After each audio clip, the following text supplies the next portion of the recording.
In this guide, I'm going to be showing you how to fix Nintendo Switch 2 error code 2110-1100.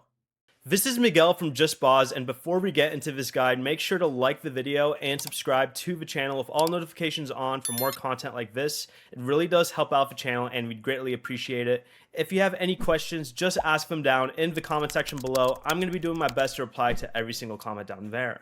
This error means your Switch 2 can't detect a network that matches one of your saved internet connections. First, go ahead and make sure that airplane mode is turned off. Then go ahead and open your system settings, select Internet, then select Internet Settings. Wait for your Switch 2 to search for nearby networks, select your Wi-Fi network, enter the password again if needed, and let the console test the connection.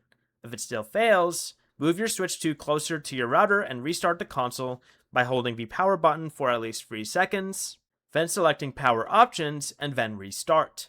If that still doesn't work, go ahead and unplug your modem and router for about 30 seconds, reconnect them, wait for your internet to come back online, and test the Switch 2 connection again. Before you leave, remember to like the video and subscribe to the channel with all notifications on for more content like this. It really does help out the channel and we'd greatly appreciate it. And if you did have any questions, just ask them down in the comment section below. I'm going to be doing my best to reply to every single comment down there. Peace.